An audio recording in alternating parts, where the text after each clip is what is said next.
Bonjour à tous, bienvenue pour notre matinale. Ce matin, je vous invite à la lecture du psaume 145 et nous lirons le verset 8 à 12. Dans la Bible Semeur, l'Éternel est plein de grâce, il est plein de compassion, lent à la colère, riche en amour. L'Éternel est bon envers tous les hommes, et plein de tendresse pour toutes les créatures.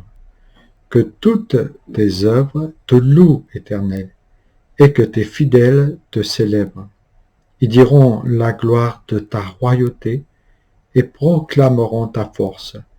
Ils feront connaître aux hommes tes exploits, la gloire et l'éclat de ta royauté. Voilà, et si vous relisez ce psaume 145, vous pourrez vous rendre compte que le psalmiste nous laisse apercevoir, même comprendre, que l'amour de Dieu est sans limite. L'Éternel est bon envers tous et ses compassions s'étendent sur toutes ses créatures. Et ça, c'est intéressant, il est question de toutes ces créatures et il est bon envers tous les hommes. L'amour de Dieu pour chacune de ses créatures est sans fin, nous dit le psalmiste, de sorte qu'on ne peut imaginer un amour plus grand que celui qui donne sa vie pour ceux qui étaient autrefois ses ennemis. L'apôtre Paul nous dit cela dans la lettre aux Colossiens, chapitre 1er, verset 1. « Or, vous, autrefois, vous étiez exclus de la présence de Dieu, vous étiez ses ennemis à cause de vos pensées qui vous amenaient à faire des œuvres mauvaises, mais maintenant Dieu vous a réconciliés par le sacrifice de Jésus, qu'il a livré à la mort son corps humain pour faire de vous des saints irréprochables sans faute devant lui. » Voilà l'immensité de son amour. Il offre à toute créature et à toutes ces créatures sans exception, qu'on soit rouge, blanc, jaune, noir, grand, petit, âgé ou jeune, il offre cet amour à toutes ces créatures. Et ce psaume nous le rappelle car une douzaine de fois, l'amour de Dieu est présenté sans limite et dénué de tout favoritisme. Et ça, c'est extraordinaire.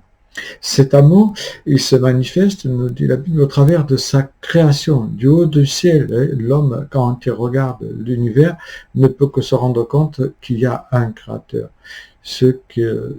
Qui rend chacun de nous inexcusable, nous dit l'apôtre Paul dans Romains 1:20.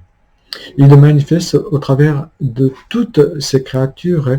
Si vous regardez des oiseaux, par exemple, et je pense à mésange à tête rousse et aux plumes colorées, et qui a un masque de bandit, comme on dit, c'est merveilleux. Et vous pouvez vous-même vous rendre compte au travers de tous ces animaux, tous ces insectes, etc. Mais il y a surtout le Nouveau Testament qui nous révèle que sa plus grande expression d'amour se voit en Jésus-Christ, à la mort de Jésus-Christ à la croix et la résurrection.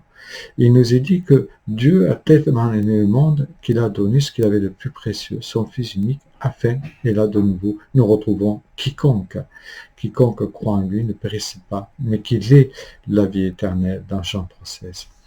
La parole de Dieu nous révèle qu'il ne nous aime pas à condition que l'on soit des êtres exceptionnels, à condition que l'on soit bon, pas à condition que l'on fasse de belles choses ou que l'on manifeste un désir de lui Père en faisant des œuvres. Non, parce que nous sommes sauvés par grâce, par le moyen de la foi, Éphésiens 2:8. Non, il nous aime tout entier, depuis nos pieds jusqu'à nos cheveux, tels que nous sommes, pour ensuite nous transformer, nous façonner jour après jour, comme le potier le fait avec cette argile. Jérémie 18, 3, 6. Dieu nous rappelle que nous avons besoin d'être façonnés pour pouvoir révéler toute la beauté de Christ qu'il a mise dans notre cœur et qui fait de notre corps le temple du Saint-Esprit, nous dit l'apôtre Saint Paul dans 1 Corinthiens 6:9. Son amour, si nous le recevons dans notre vie, fait de nous ses enfants et nous fait prendre conscience que si nous sommes ses enfants, nous pouvons comprendre que cet amour dépasse tout entendement par son immuabilité, parce qu'il est aussi sans fin, sans limite, sans hauteur, sans profondeur, sans longueur, et que rien et personne ne peut nous en séparer, nous dit l'apôtre Paul.